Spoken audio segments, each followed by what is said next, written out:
Reuters reporting that Idaho's got a new plan. Now, it's not the whole state, let's be fair. It is the Republican Central Committee in Kootenai County, which is a fun name for a county. So they're trying to pass a resolution that then will affect the rest of the state. I mean, it's a step-by-step process. As Kootenai goes, the country goes. Well-known phrase. Okay. Now, so they posit as fact that Christian faith is under, quote, strident attack. Yes, I mean, that's why only every president we've ever had has been Christian, because the poor Christians in this country are under attack. Okay, anyway, they go on to say that the Judeo-Christian bedrock of the founding of the United States is what must be protected. We are Judeo-Christian, except for the fact that in the Constitution, it says we're not. It says there's a separation of church and state, which I'll get to in a second. So what are they proposing to do? The proposal seeks that Idaho be, quote, formally and specifically declared a Christian state. Okay. All right. Apparently you missed the United States Constitution. Let me quote it for you. This is the First Amendment. Good deal of priority in making it first. Congress shall make no law respecting the establishment of religion. Oh, look at that. Or prohibiting the free exercise thereof, or abridging the freedom of speech or of the press, or the right of the people peaceably to assemble and to petition the government for a redress of grievances. Shall make no law respecting an establishment of religion. And by the way, the 14th Amendment then applies the Bill of Rights to all the states as well, okay? So you can't run off and be like, all right, you know what, we're going to decide that Nebraska is going to be a Hindu state. It doesn't work that way.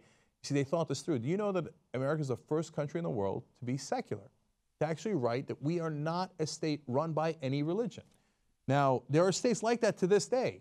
They have fun names like Saudi Arabia and Iran and the Vatican.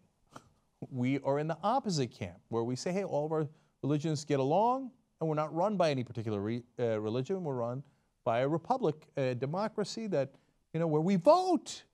And when we decide which way we should go, based on the Constitution. All right, okay, so they're not done.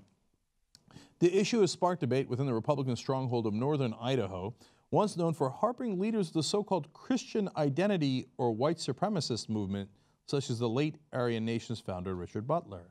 That's Reuters reporting. Oh, that's why they might want to put a flag on the ground saying, we are a Christian state. And everybody else know that if you don't agree, we're going to put on robes again. Anyway, Jeff Tyler, who is a member of this Republican committee in this county, says, it's important that Christians stand up and be unashamed to say that they are Christians. Who's ashamed? Which Christian's running around like, oh my God, please, no, don't ask me if I'm a Christian. Oh, I'm so embarrassed. You guys run the country. I know you live in an alternate universe, but Muslims don't run the country. Hindus don't run the country. Buddhists don't run the country. Okay, Christians run the country. If you ask these losers, you know, bathed in bigotry as they are, they're probably, oh yeah, the Jews run the country. That's why all of our presidents have been Jewish, right? Okay, anyway, but they went from that madness to probably thinking, oh yeah, Obama's a Muslim.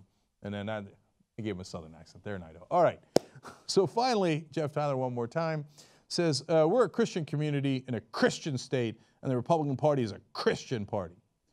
Well, good to know.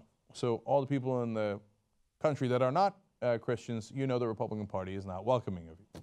Now, of course, these guys don't represent the whole Republican Party, but it's usually the Republican Party, not the Democratic Party, that goes in this direction, fundamentally misunderstands the point of the country, and apparently has never read the Constitution.